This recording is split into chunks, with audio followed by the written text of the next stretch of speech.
I think we can get started. First of all, Vanishree, thank you so much for being here. I know you have a very busy schedule, so we really appreciate you taking the time to be here for the ZK Monk community. Mentorship, of course, is something that's very valuable to us and important. So thank you so much for your time. And for anyone who might not know, Vanishree is the founder of Firma, and she's a renowned cryptographer and MENA protocol architect. And she also has a PhD in cryptography from UCLA with Professor Amit Sahai, and her research has been published in numerous seminal papers at top-tier conferences. So she's a real expert. Vanishree, feel free to take it away, and maybe we could take questions in the end if we have time. Amazing. It's amazing to be here. It's always invigorating to see people getting excited about ZK and wanting to learn ZK. So I appreciate this opportunity.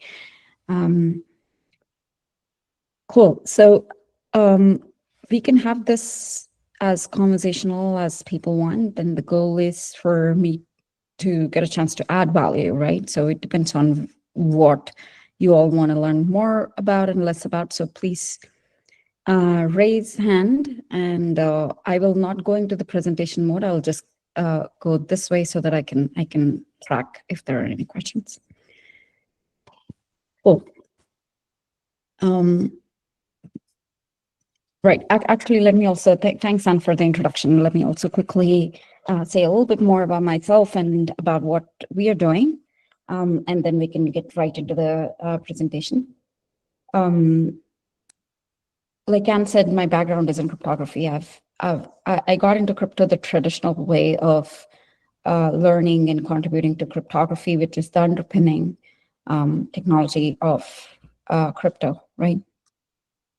And in my previous lives, I focused on designing ZK proof systems, proving them secure.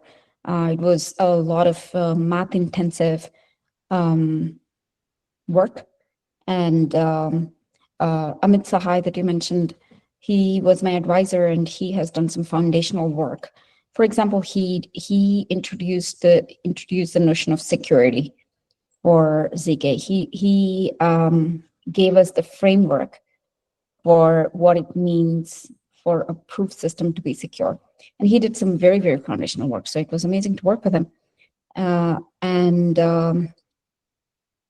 But I had always been a product person in my mind, and wanted to build something and add value that way. That's why while working at MENA and while working at another project called Midnight, I came across this gap in the world, in the ZK space, and Firma was born to bridge that gap. And what was that gap? The gap was there was this ZK boom starting to happen, and everybody was figuring out their infrastructure by themselves. There was no off-the-shelf infrastructure, a universal infrastructure that everybody could use. And I felt the pain while working at MENA, while working at Midnight, because it wasn't easy to figure out the mechanism design of it. It wasn't easy to figure out where to access them.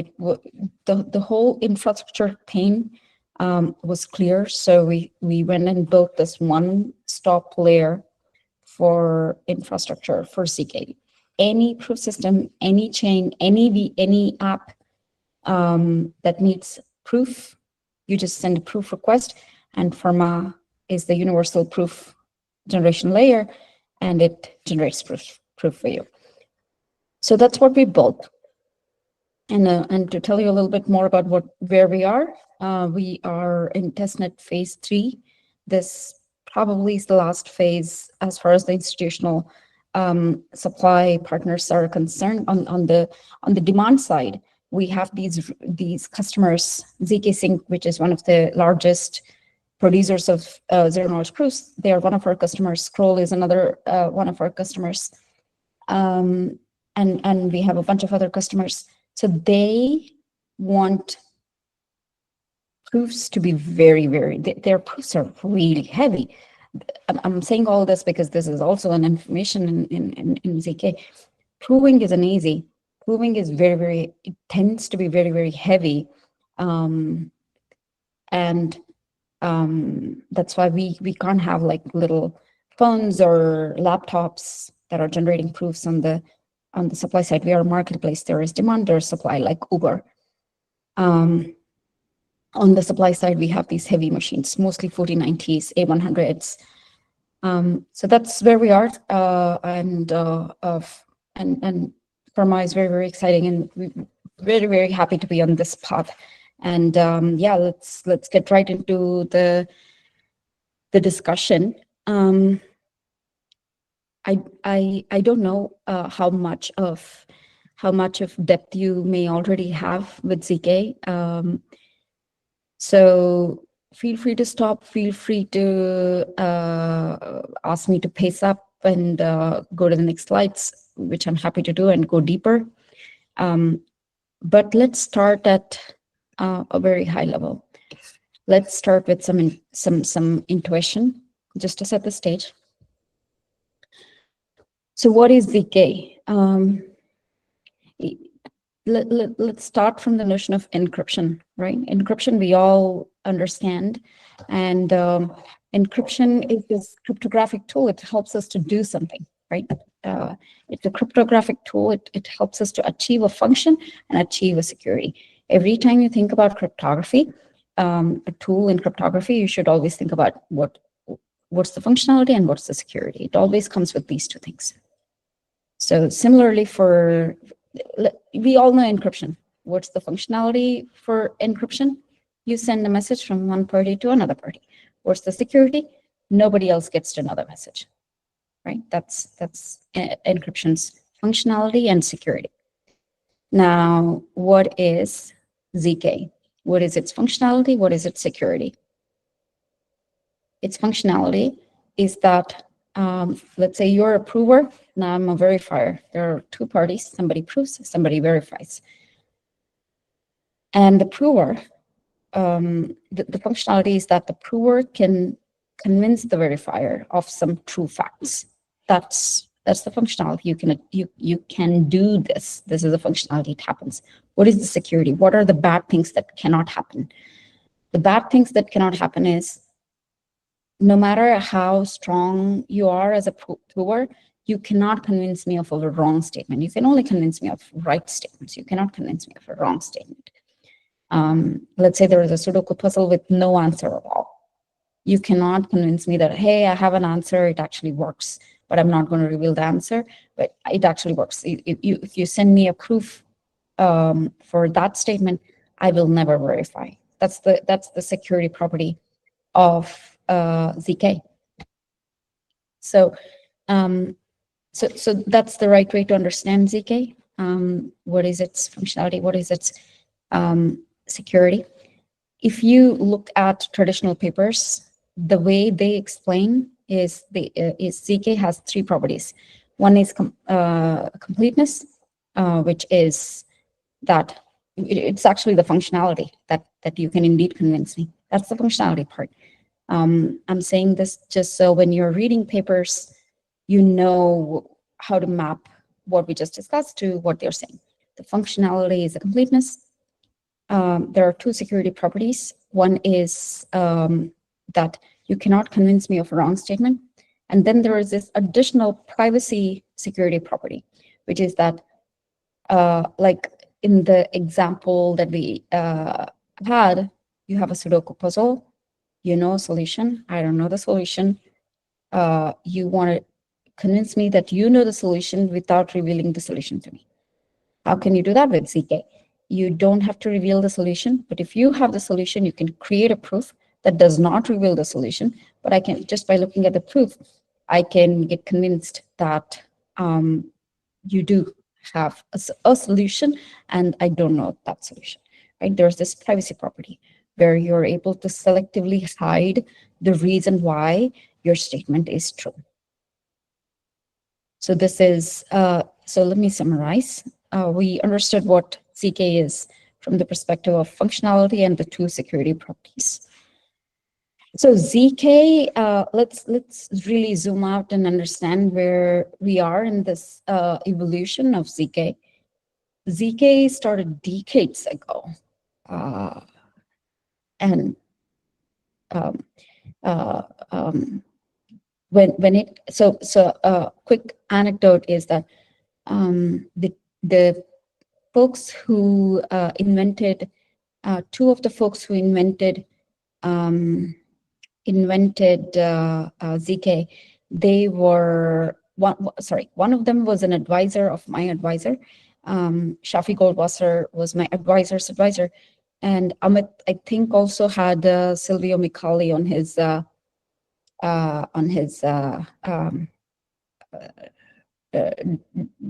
I think in his defense committee. So this was invented long ago, decades ago, and after that, what happened was zk was one of the things that was worked on in cryptography. Like there are multi-body computation protocols, fully homomorphic encryption protocols, different kinds of encryption protocols, different kinds of signatures, ring signatures, group signatures. There are a lot of things in cryptography. People were working on all of them, and this was just one of them. zk was just one of them. And of course, there were advancements year after year after year. There were papers, there were advancements in papers, advancements that were written in conference papers. And fast forward to crypto, Bitcoin came, Ethereum came, then came Zcash. Zcash was one of the first projects that used zk in such a mass manner, and it kind of got everybody's attention. Especially, it kind of got investors' attention. It kind of got developers' attention. And so far, by now, billions of dollars have been poured into zk, and zk has grown so it has grown by leaps and bounds, and it the amount Zcash was indeed the OG. And they actually, Zcash contributed a lot to the space, a lot. They don't get enough credit for it.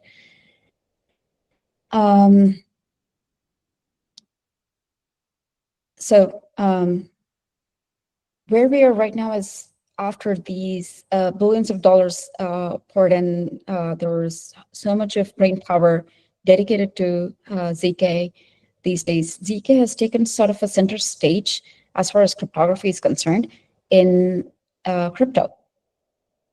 And right now we are at a time where embracing zk is so easy, and you can actually add value. I think that this is just a very, very, very high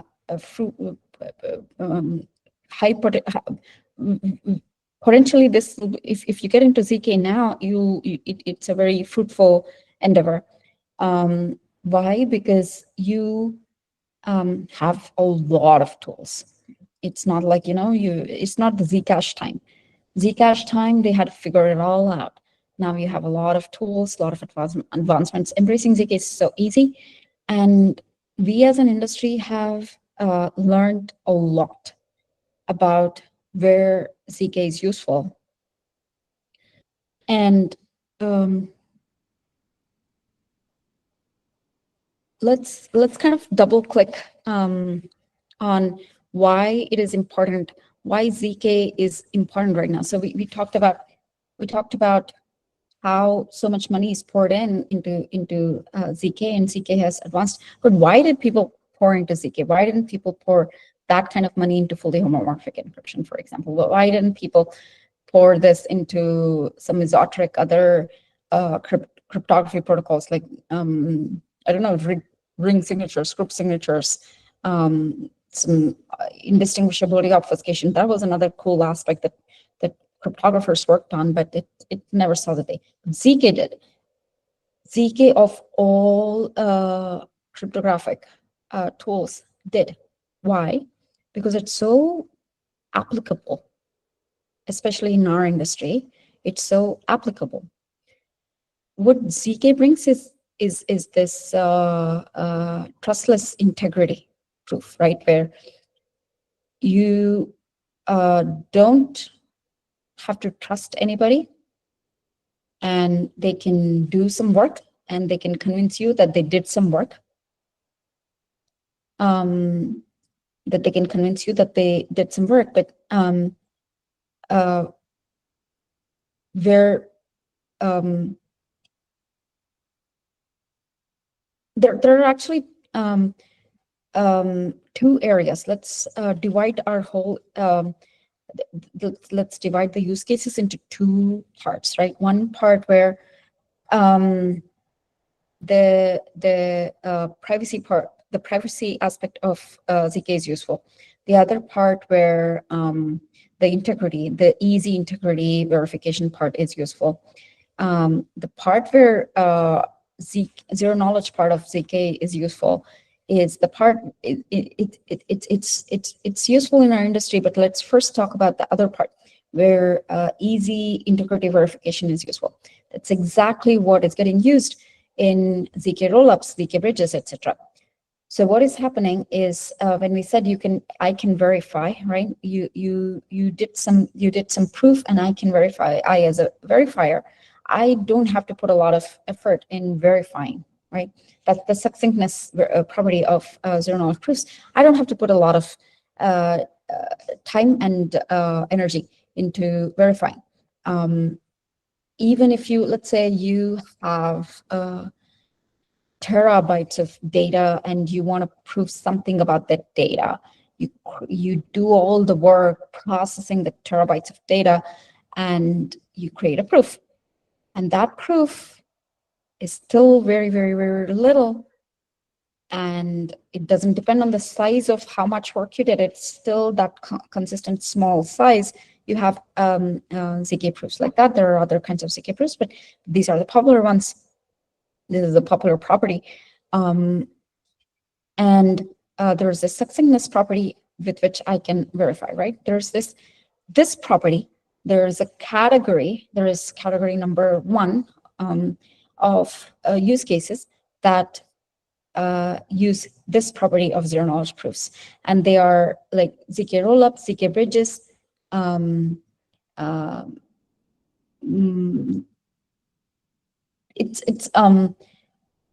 how do you characterize, you look at a use case, what property should you use? So the answer to that question is, whenever you have two parties, right? Whenever you have two parties, one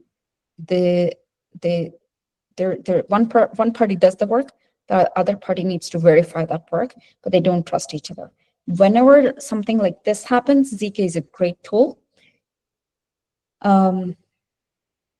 This happens a lot in our industry. Like, for example, in zk rollups, right?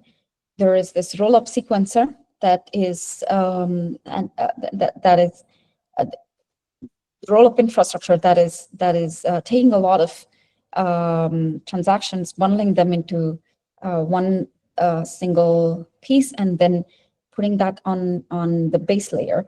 And then you say that I'm not using the base layer for every transaction, but I'm putting them all together and then using the base layer infrastructure only once in a while when I have enough of the bundle.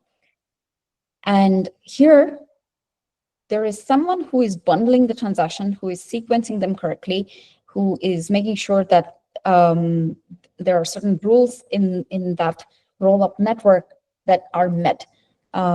Somebody's doing that. Somebody's taking care of that. Maybe one party or multiple parties. Let's not worry about that. Somebody's doing that, but that's not the base layer.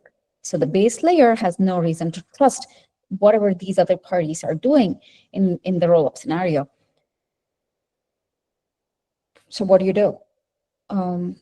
naive way, hey, base layer anyway executes transactions, right? So these are also transactions. Maybe we post all the transactions. We just make a list of all the transactions and dump them onto the layer 1. But that defeats the purpose, because you are making the base layer work the same amount. There is no use of rollup now. You want the you want the base layer to do less work. So you want to give the base layer just a little proof for this bundle of transactions, a little proof for this long amount of work. And the way you do it is with zero-knowledge proofs. That's why there are zk rollups, right? They do exactly this, where they put together a bunch of transactions, they sequence them, they create a proof of some correctness, and that gets verified on the base layer. And so this is one category, right? This is one category of use cases of zk. There is this other category of use cases of zk, which utilize the zero-knowledge property of zk. And just to recall, what is zero-knowledge? You prove something to somebody, but you hide why that thing is true.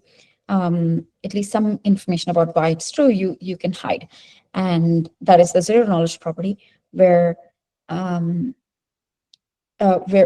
looking at the proof, the verifier gets to know nothing about that, about the hidden information, except for the fact that it corroborates your statement. Now, what are some examples of use cases where some popular examples of use cases where zk property of zero-knowledge proofs is useful? One is, I really like the example of zero-knowledge identity, where what happens without zk? You go to a bar, you have your driver's license, and it says your date of birth. The bouncer looks at your date of birth. Yeah, you are indeed over 21 years of over some threshold of age. You're welcome. So that bouncer, you don't know that bouncer. You don't know in what. You don't know whether that person is making note of your address, whether that person has so much more. There's so much more information on that driver's license, your first name, your last name. It basically helps you. It becomes this, there are so many services that have you show your driver's license info as the secret, right? You're supposed to keep it secret. And so you, for personal safety reasons, for physical safety reasons, for digital security reasons, you shouldn't be sharing all that information.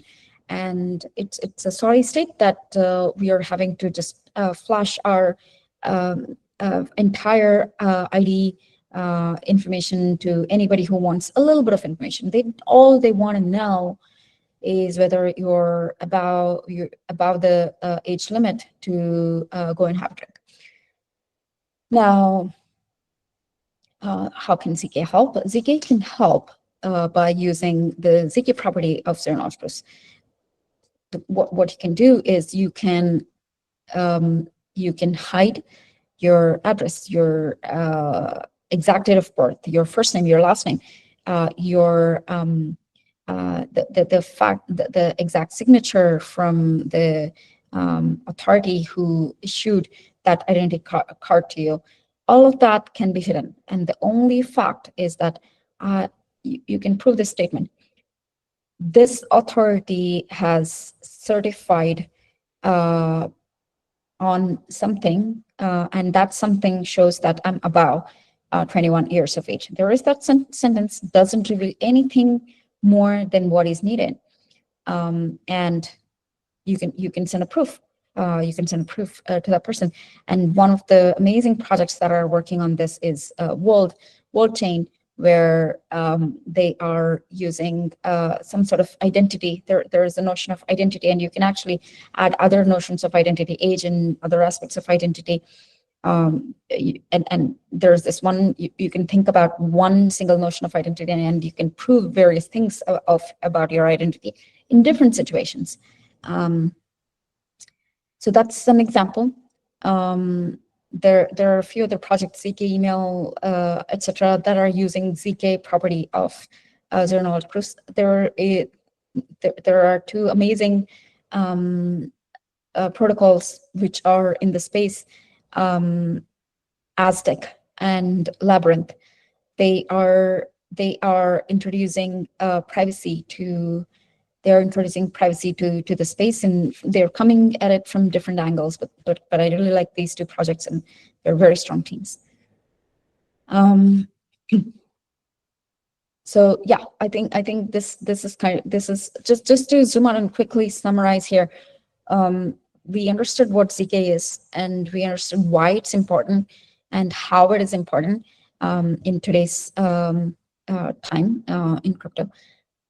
Now, on the note of why zk matters, there is one thing that before we move on, there is one very important aspect, that is Ethereum embracing zk. zk is becoming the core enabler of everything that Ethereum wants to do now and in the future. For efficiency, for sure, right now, with this initiative of ETH proofs. So what ETH proofs is that it really fits this framework, testing framework of whether zk is the right tool or not, and why it really fits this framework is that in Ethereum, right, in a consensus protocol like Ethereum's, you have a block producer who does some work, right? And then there are other people who verify that work. There is one person who is doing that work, but there are a lot of people that are verifying that work. In what is happening without zero knowledge proofs is that one person does the work. For everybody to verify, they redo the work. What an inefficient way of leading life, right? So instead of that, what you can do is one person does the work and generates a proof, and everybody else verifies the proof. It's such a small amount of work to verify that large amount of small amount of work to verify that a large amount of work was done correctly. So ETH proofs is such a it's this resounding emphasis to the world that, hey, look, zero knowledge proofs are such an important tool to our industry, and we are embracing it so tightly right now. So check them out. I think the website is ethproofs.org. And we are actually generating proofs for them. We are using one of the heaviest proof systems. That's why it's taking so long. We haven't built those proof systems. Our goal at Firma is just to generate proofs. We are giving the infrastructure for, we are a universal proving infrastructure, which means that we are credibly neutral in terms of which proof system we will use, but whichever the proof system is going to help Ethereum, we're going to take them and generate proofs. And this is just an amazing initiative by Ethereum Foundation. Cool. Moving on. I think this is what I wanted to emphasize. I wish there was somebody like I wish that this information is more available, that how to get into zk is more available, because there is just a lot. It is so easy to get overwhelmed by the amount of information, by the amount of activity. There is so much of it, just moves so fast. Let's say you start with I'll give you an example. You think that this is a great proof system. you really want to learn about that proof system. You take a bunch of papers, really learn about it. In 1 month, the world has gone way farther. You're not, it is so hard to keep up with the pace of this space. So what do we do? What do we do, right? I made 3 categories here. I think it's very important to hone in on a category, really understand what you want to do depending on your strengths and your passion, and then understand what is it that you should do. Without a strategy like this, it is very easy to spend a lot of time without actually doing, without actually going further. So the 3 categories. The first category is the foundations category.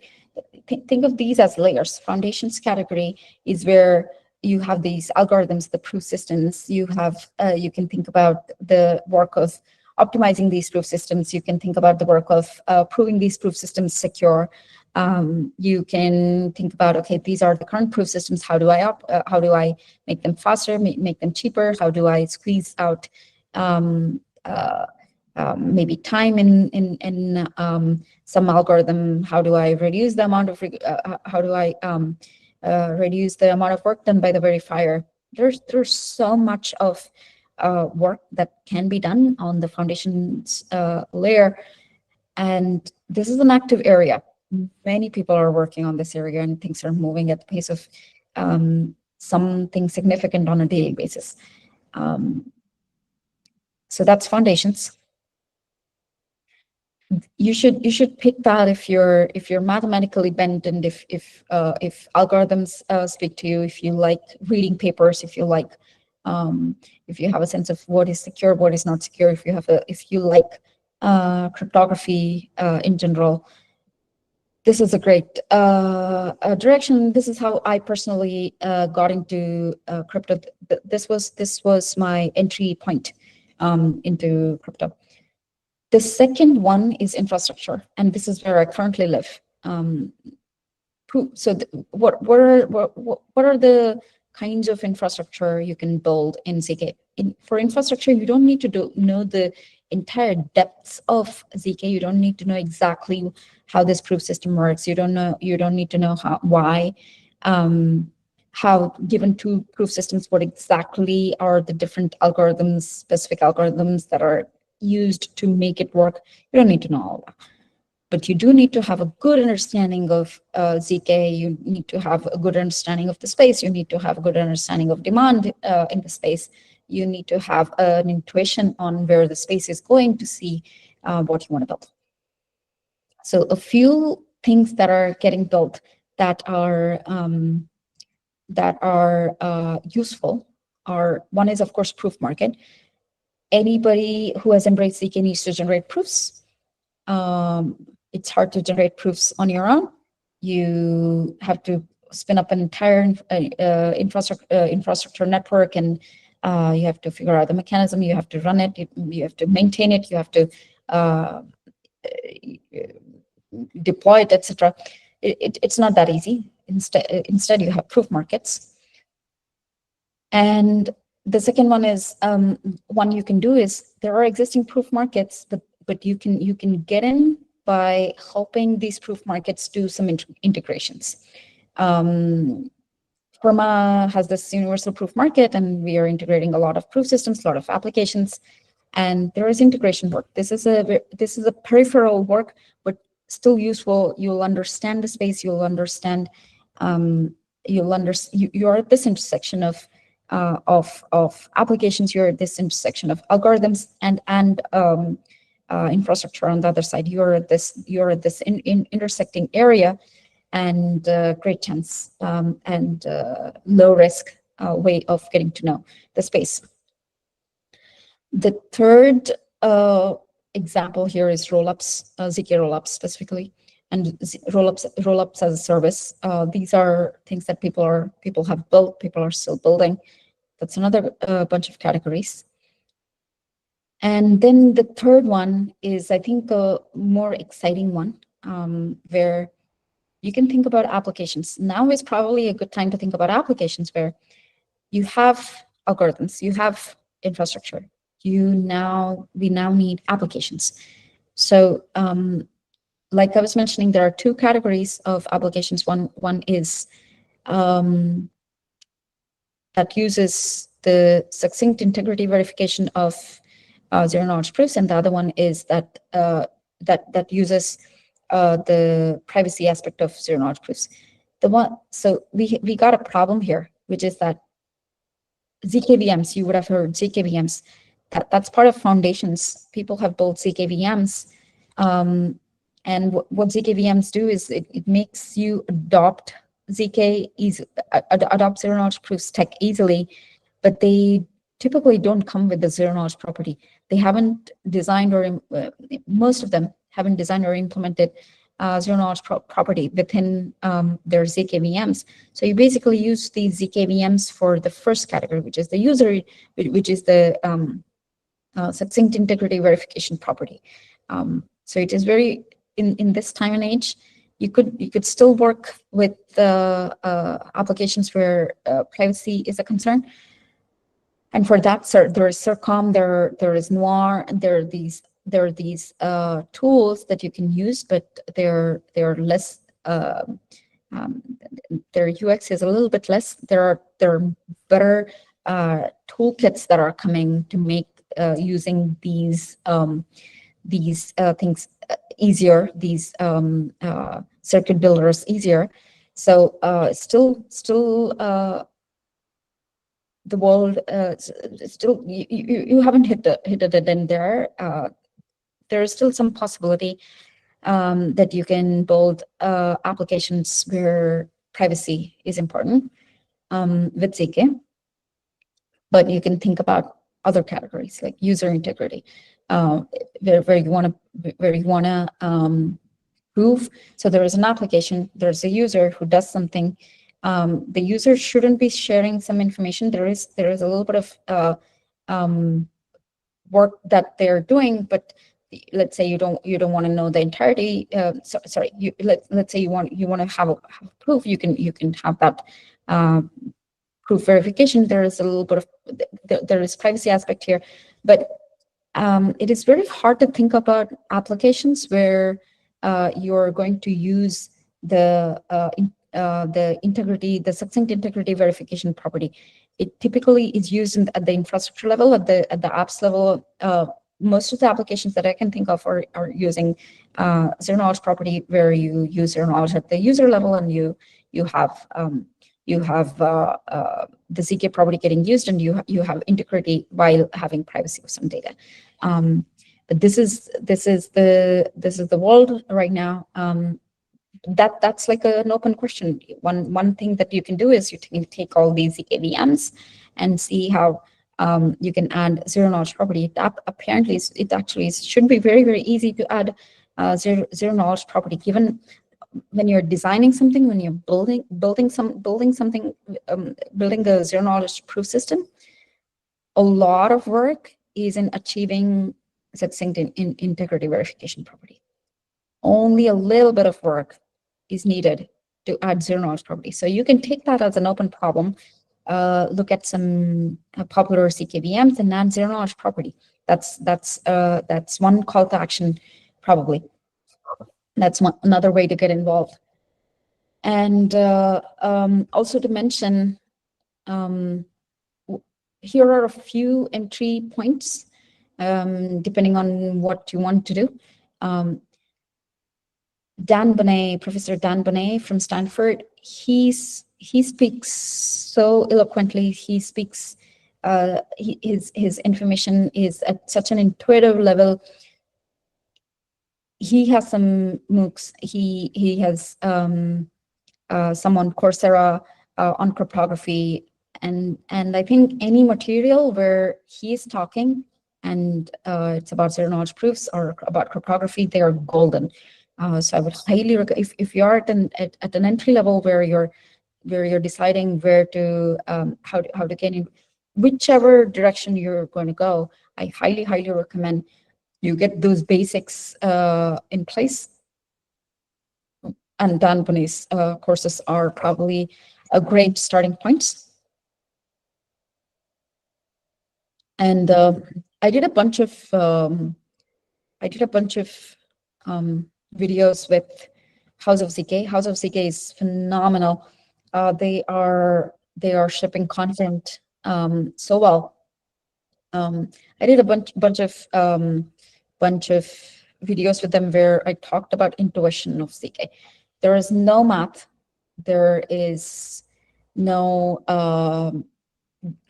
There are a few jargons. So, and the way I introduce jargons in those videos is at an intuitive level, because you need to know the language. If you want to be in the space, you need to know the language. But you want somebody, you want a resource that teaches you those jargons at an intuitive level. They need to mean something. They need to connect. You need to understand what that really means. There has to be a translation from that language to our language.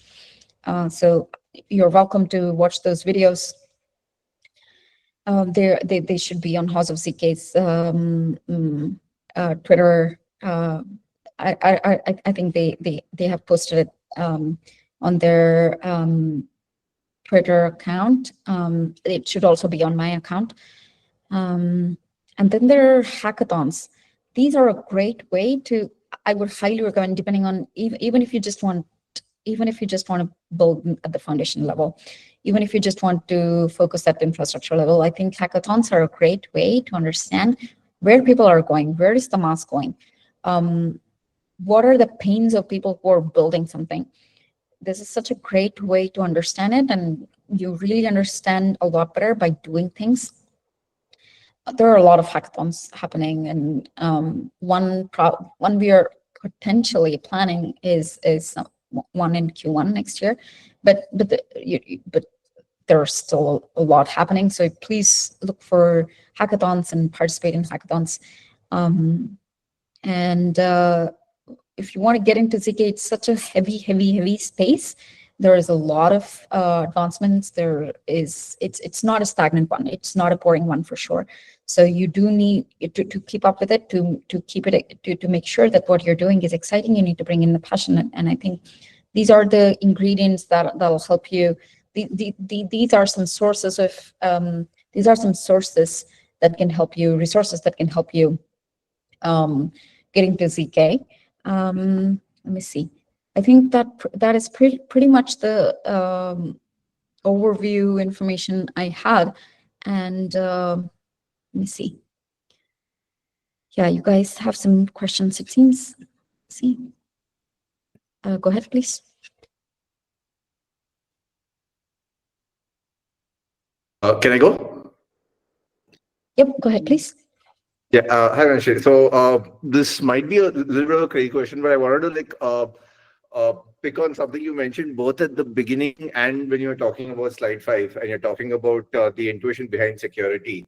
And at least the intuition I have is that the reason these things are secure is because if you have like one proof, there are too many guesses for you to make it accurately. Like, okay, this is exactly what the underlying secret is, and that's sort of what determines the security of a hash or a ZK proof. And mostly people talk about quantum computing being the thing that it can do so much compute that eventually it'll break SHA-256 and everything else. I'm a little skeptical of that, but that's a separate thing. I'm kind of wondering if we're missing the elephant in the room, which is that big data as it currently exists with Amazon, Walmart, Target.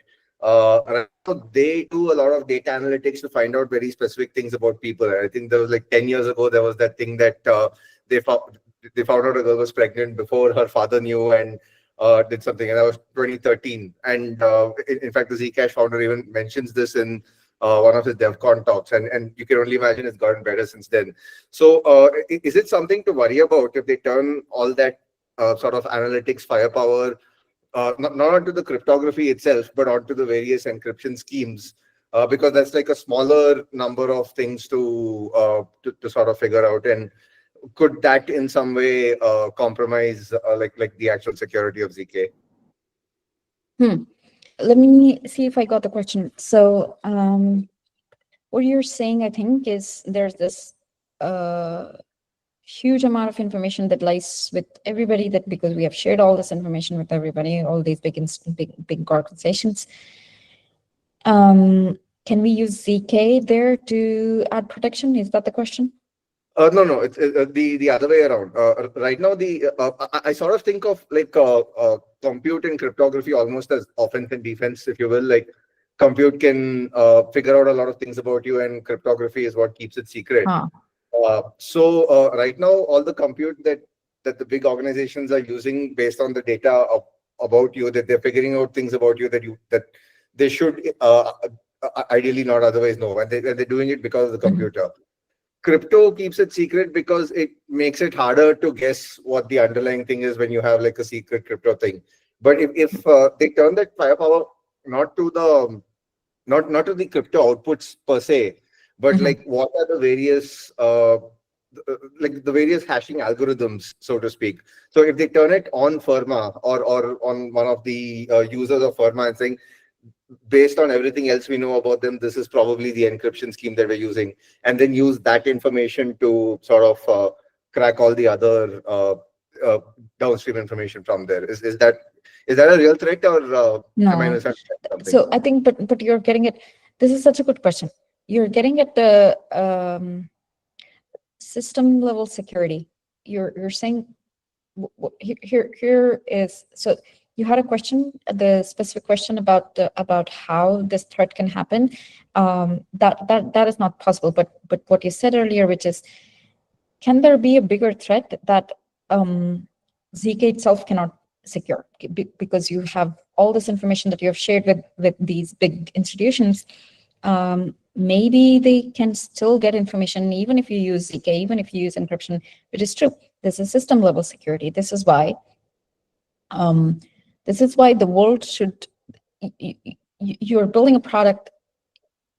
You cannot just use zk and have this other notions of information elsewhere that is lying, and that can reveal information. And if you do something that is securing data in one channel, but there is data getting leaked on other channels, there it doesn't work.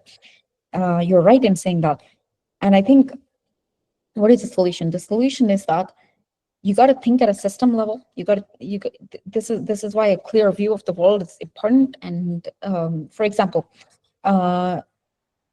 you cannot just go and say that, hey, I'm going to not share information about this girl who is buying things at Target. I'm not going to share information about, you're going to use pseudonyms, right? That person's first name and last name are not used. You're going to use, you're going to be anonymous. But if all the purchase history is tied to this person, then there is a pattern. This person has also bought what a minor would buy. This person is also buying something that might indicate that this person is pregnant. So this history has revealed something, and that much information is more than enough for people to track where they are. There's so much information. There is plenty information for people to track. So you have to think at a system level, but zero knowledge is just a tool. Your solution has to use multiple tools, and then you have to figure out an architecture for your application to reach the level of security that you want. And zero knowledge is just one tool. It is not a panacea. It doesn't solve. If you put it and it's going to solve all the problems, it's not that way. You got to use it the right way. In the right way, there has to be a systems security approach at a higher level. And cryptographic tools are the ones that help make that happen. But great question. Who is next? Let's see. Yeah, can I go ahead? Go ahead, please. So I've been building something in the gaming space, and the end goal was to incorporate zk into it, because I think a lot of the things in the Web2 gaming space can be done better with Web3, and also that Web2 games are better in the gameplay and stuff, but there's the privacy part which I think Web3 can solve, right? So I just want like kind of like a few suggestions, because I have built basically an Uno game, and I'm planning to get up my poker game also on it. So, how do you suggest I incorporate zk into both of these? So, yeah. Sure. For privacy, you definitely need to look at these tools like Circom and Noir. These are the two popular ones. There are a few other ones, but I think you would definitely need to start there. I would suggest that you architect in a way where zk doesn't get in the way, because zk can take time to generate proofs.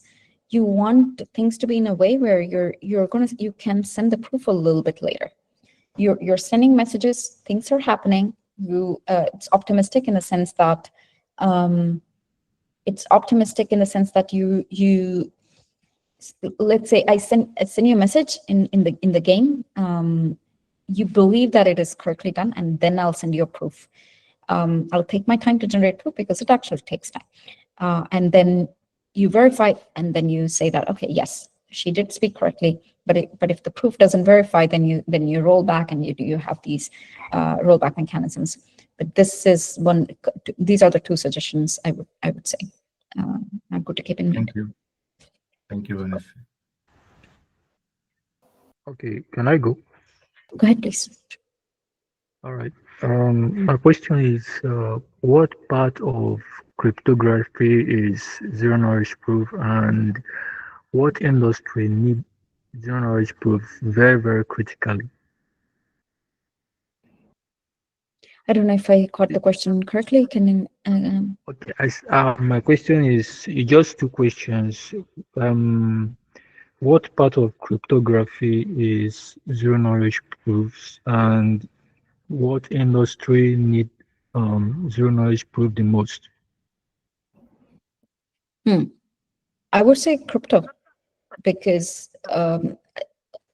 answering your second part of the question, I would say crypto because this is where there is this need of how do you verify without trusting somebody, because there is no one single centralized trusted party who can say things and we can just believe that person. That's not how crypto works. What part of cryptography is zk?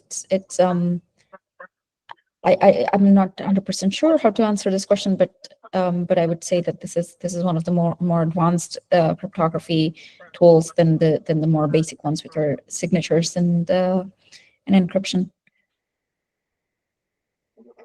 All right, thank you. Welcome. Hi, Vanishree. Hi. Hi, my name is Nandagoban. First off, thank you for giving such a detailed explainer and sharing all your recommendations and suggestions. I'll get to my question. Recently, we have seen quite a lot of projects pushing client-side proving. And I was actually hoping to understand like your perspective on that, like how fast are we getting there? And if my understanding is not wrong, Firma being a middleman between proving infra and proof seekers. So in a world where like we have client-side proving actualized, where do you think Firma fits in? It's a great question. So projects are pushing on client-side proving. I think the world will be, there will be a split in the world where some people will do client-side proving and some people will do delegated proving. Client-side proving is great when the amount of proof a user needs to do is very, very, very small, and you don't have to reach parts of the world where people may not have like a beefy phone that can do. People might still be using flip phones and all those boxy phones. So there is a part of the world where client-side proving might work. There's a part of the world where client-side proving may not work. For the case where client-side proving does not work, Firma comes in by saying that you can delegate proving while preserving privacy. And we have a protocol for it that we call CPD, confidential proving delegation. So think of Firma as this one-stop shop for any proving needs, be it when privacy is a concern or when privacy is not a concern.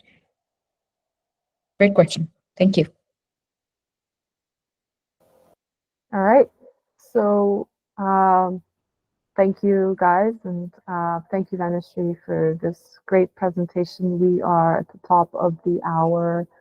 But Vanishree, I think our community is super interested in Firma and what it does, and it would actually be great to have someone from your team maybe be part of our Discord and answer some questions that were left unanswered in the session.